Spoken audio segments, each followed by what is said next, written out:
aku nggak bisa ketemu sama kamu lagi. Ini yang Jadi sih aku sangat terbantu karena di selama proses reading aku banyak diskusi seperti yang dibilang sama Kak Hana tadi, diskusi sama pemain, diskusi sama sutradara, dan juga dibantu dengan acting coach. Dan bahkan saking banyak, ini fun fact sih, saking banyaknya scene nangisnya Ayu di dalam film ini, aku sampai bikin kayak range Ayu tuh nangisnya seberapa. Jadi kayak dari 1 sampai 10 skalanya tuh berapa dalam scene ini. Dan itu di breakdown scene per scene gitu. Kayak scene ini berapa, habis itu sampai ending gitu. Jadi dan selain itu mungkin aku juga sangat terbantu karena di awal dengan retelling history, dan juga kita tuh awalnya disuruh bikin playlist gitu untuk si Ayu. Karena waktu itu Mas Monji juga sempat sharing sama aku bahwa selama nulis dia pun punya playlist untuk bantu moodnya untuk nulis gitu. Dan dari situ aku juga terinspirasi untuk bikin playlist sendiri kayak what would Ayu listen to gitu. Kayak playlistnya Ayu tuh apa. Jadi dari situ sih aku cukup terbantu. Gitu. Ya, selain di proses reading, gimana nge-build chemistry dari untuk ke pemain yang lain ya, ke Hana dan juga ke Jordi kan sering bertiga tuh, dan itu gimana nge-build karakter atau chemistry-nya? Silakan.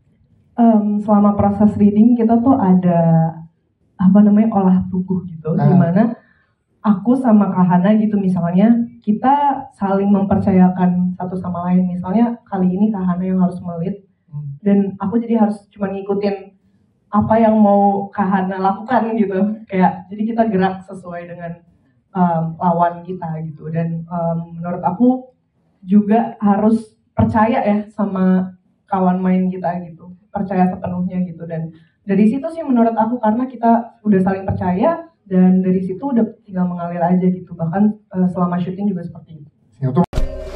Dasar merah.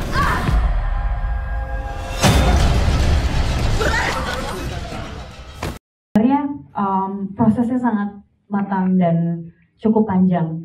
Dan yang saya sangat suka juga di sini karena kita benar-benar terasa kolaborasinya. Karena dari skrip kita semua full diskusi dan banyak sekali beberapa adegan yang sebenarnya juga diberikan dari input-input dari pemain. Misalnya Mas Kan, ada mungkin kalian yang sudah nonton ada di scene bagian terakhir itu sebenarnya rembukan dari semuanya. Dan Kak Gita itu sangat open untuk diskusi dan kita ngerasain sekali di sini tuh benar-benar karya bersama.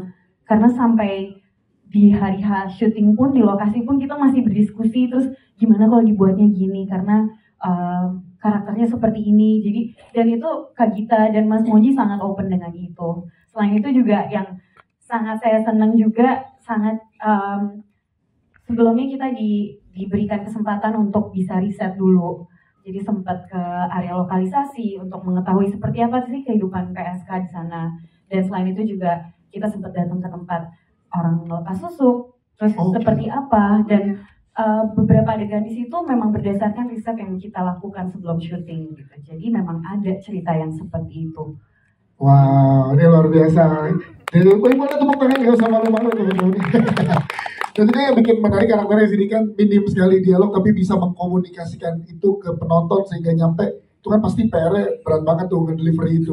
Nah itu gimana ngobrol sama gitu aja? Iya, jadi memang sebelum syuting itu memang ada proses reading di mana untuk dari sisi pemain kita ada namanya retelling story. Kita meng-create story apa yang dialami oleh Laras sebelum berada di dalam scene itu, berada di dalam film itu atau cerita itu gitu.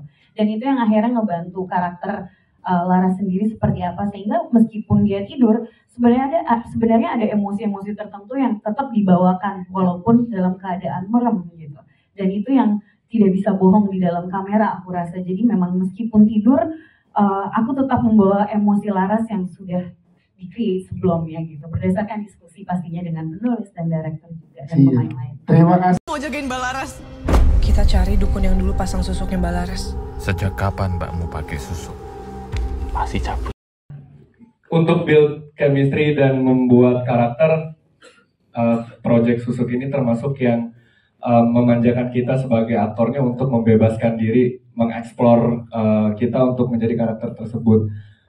Dari awal Mas Monji dan Kanovi dan Karidla pitching tuh udah, gue gak tahu ceritanya langsung oke, gue mau join gitu. Karena memang sangat menarik, jadi supir taksi, terus jadi orang yang nemenin untuk melepas susuk. Itu kayaknya menarik banget gitu, bakalan berpetualangan lagi nih gitu. Jadi udah langsung oke, padahal belum tahu ceritanya akan kayak apa gitu. Kalau untuk endingnya meninggal atau enggak, emang gue meninggal ya? Gak tahu. Gue nggak tahu. Kayaknya masih tanda tanya. Iya. Kayaknya. Iya, kan belum disolatin. Iya, belum dipotongin. Iya. Gitu. Oke. Terus ada ini nggak sih Jam, selama proses kan ada pengalaman bisnis nggak sih yang menghadapi beneran? Karena tadi Ada. tadi bilang banyak riset yang lakukan beneran gitu. Iya, nah, kalau ditanya tadi ke Bagita soal kesulitan gitu ya, ada satu yang gue alami Iya, apa? di film horor susuk ini tuh emang lokasinya ternyata beneran horor dan itu ngefek ke cara kita bermain gitu, karena di rumahnya Ayu itu di sekitarnya ternyata Elang baru ngasih tahu kalau itu adalah lokasi yang sangat populer dengan banyak yang bunuh diri di sana. Waduh. Terus adegan kuburan di ending itu juga beneran sakral, tempat orang pesugihan gitu. Jadi memang buat gue pribadi, waduh ini harus gimana?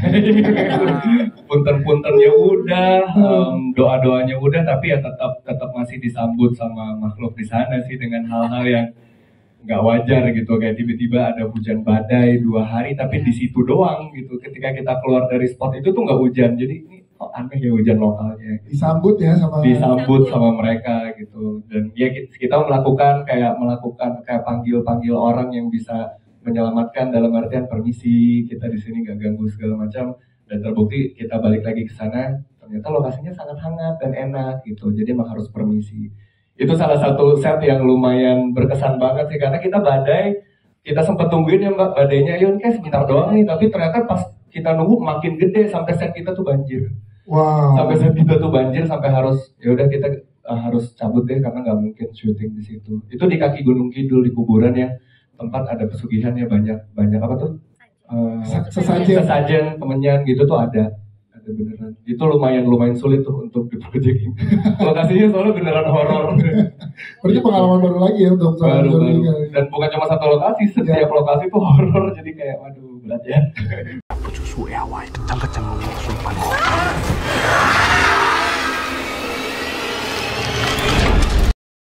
Kepada para pemain yang hari ini bisa duduk, tawarannya langsung diterima gitu. Jadi kami juga bersyukur gitu. Dan aku juga berterima kasih banyak untuk seluruh pemain yang tampil sangat maksimal dalam film ini. Teman-teman sangat berhasil dan sukses untuk mendeliver setiap adegan menjadi ke dalam sebuah film. Yes. Jadi harapanku semoga teman-teman media juga suka dan bisa mengabarkan ke teman-teman yang lebih luas untuk menonton film Susuk minggu depan di bioskop. Oke, Mbak Rita, tapi menarik tadi sempat dibahas ada satu terima itu fightingnya gimana, actionnya sesulit apa sih? Boleh ceritain dong ke teman-teman media di sini? Iya, jadi memang ketika kita menulis dari awal, kita tahu kalau treatment film ini juga sebagai sebuah sajian film horor tidak hanya jump scare gitu. Jadi kami emang mau membuat sebuah tontonan yang lumayan lengkap untuk kami hadirkan gitu. Nah, kita juga kerjasama sama teman-teman fight koordinator gitu ya, untuk kita juga ngobrol banyak gitu ya sama Hana, terutama sama Mas Kan gitu. Kita explore terkait scene-scene kuncian gitu ya, mungkin teman-teman juga udah lihat. Nanti mungkin lebih banyak experience-nya bisa langsung nanya sama pemain ya. Tapi kalau dari segi produser, kita menyiapkannya memang sudah 1-2 bulan untuk latihan koreonya juga, terus reading juga gitu. Jadi sebetulnya Susuk ini adalah sebuah film yang memang sudah kami siapkan dari tahun lalu. Jadi kita juga nggak buru-buru dalam proses pengerjaannya. Kita sangat hati-hati sekali supaya kita bisa menyajikan sebuah tontonan yang bisa dinikmati sama teman-teman. Susuk ini isinya jin, lelembut. Barang ini menjanjikan kebahagiaan. Mas Angga sampaikan sih, kita mencoba cari angle lain dari pengguna susuk itu sendiri.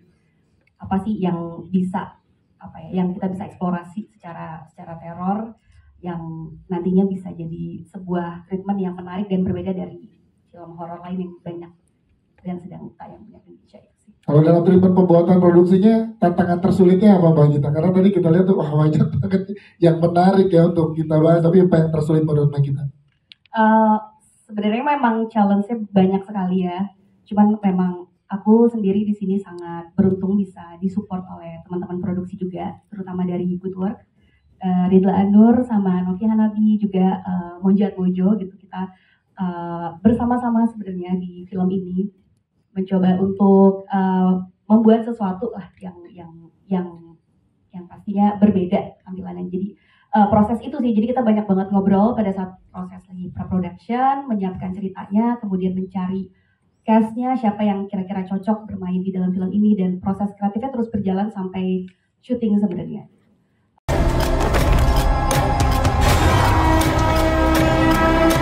Biasanya orang yang pakai susuk meninggal. Kalau kami dari TV Cinema, kami di tahun ini banyak sekali melakukan kolaborasi dengan filmmaker dari luar ekosistem kami, dan kami senang banget.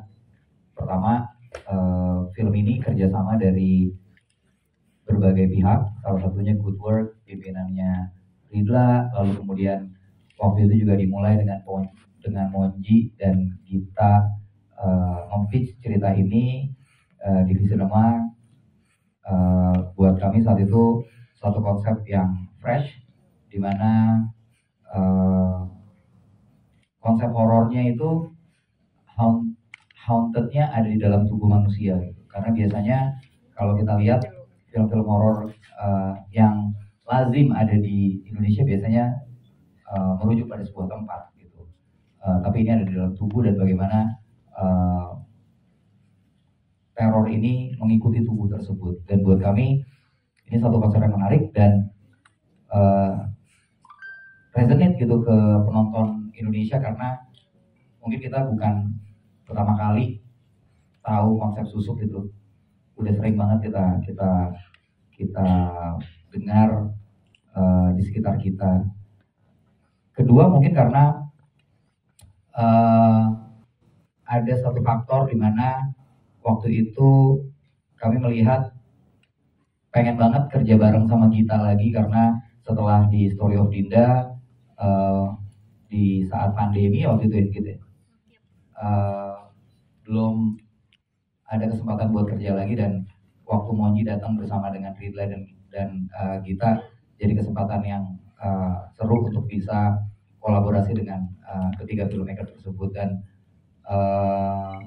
I think itu ya, dan mudah-mudahan susuk itu bisa memberikan gambaran kepada penonton tentang satu, bagaimana ke depan Visinema akan lebih banyak berkolaborasi dengan filmmaker-filmmaker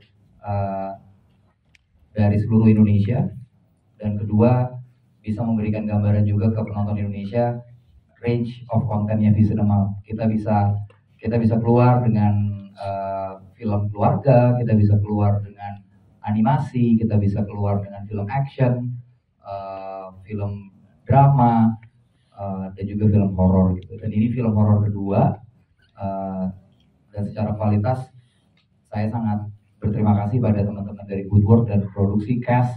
Film ini bisa menunjukkan sebuah progres yang luar biasa dari film horor kami sebelumnya. Ya, itu dia.